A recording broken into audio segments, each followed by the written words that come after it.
আজ আমার চাচাতো বোনের বিয়ে। খুব ঘরোয়াভাবেই বিয়েটা হচ্ছে। খুব মজা হবে। আজ সবাই এক জায়গায় হব।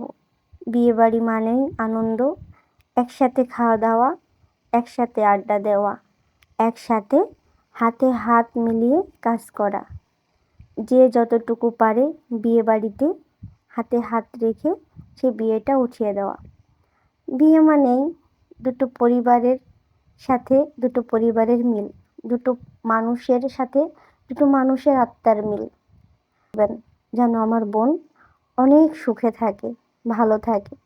এখানে দেখেন আমার দুই চাচা মিলে মাংস কাটতে শুরু করে দিয়েছে আর প্রতিযোগিতা শুরু করেছে কে কত আগে এটা শেষ করতে পারে।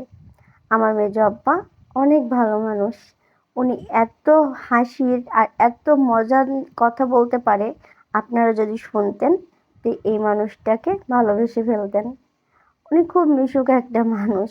আর আমাকে বসে এক ডেক পানি দিয়ে গরম করতে, কিন্তু এই চুলা তো জ্বলেই না। এত পরিমাণ বাতাস হচ্ছিল যে একদিক দিয়ে জাল দিলে আরেক দিক দিয়ে নিভিয়ে যাচ্ছে। কোনোভাবেই আমি চুলাটা ঠিক করে জ্বালাতে পারতেছিলাম না। সবাই না আমাকে নিয়ে মজা করতেছিল, আমি নাকি পারবো না। কিন্তু আমি অনাছোড়বান্দা, আমি ঠিক চুলাটা জ্বালিয়ে দিয়ে দেখিয়েছি যে আমি পারি। এখানে আমার মেজমা পিঠা ভাজতেছে। পিঠাগুলো দেখেন, মাশাআল্লাহ অনেক সুন্দর হয়েছে। উনি এত সুন্দর করে এত ভালো ভালো পিঠা বানাতে পারে যে বলে আপনাদের বোঝানো যাবে না। সবাই চলে আসবেন, সবারই দাওয়াত থাকলো আমাদের বাসাতে। এসে ক্ষীর পিঠা খেয়ে যাবেন আর আমার বোনকে মন ভরে দোয়া করে যাবেন, ঠিক আছে? আচ্ছা, বিয়ে বাড়ি মানেই কি পিঠা ভাজতেই হয়? পিঠা ছাড়া কি বিয়ে হয় না? সব জায়গাতেই দেখি এই ক্ষীর পিঠা মাস্ট থাকতেই হবে। আর যার বিয়ে তার তো এই ক্ষীর পিঠা খেতে খেতে নাজেহাল অবস্থা। এখন যাচ্ছি পানি আনতে।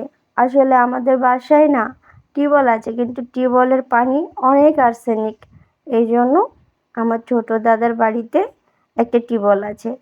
এই টিউবওয়েলের পানি এই স্টেডিয়াম পাড়ার যত মানুষ আছে সবাই এখানকার পানি খাবে, কারণ আমাদের এখানে বেশিরভাগ টিউবওয়েলেই আর্সেনিক থাকে।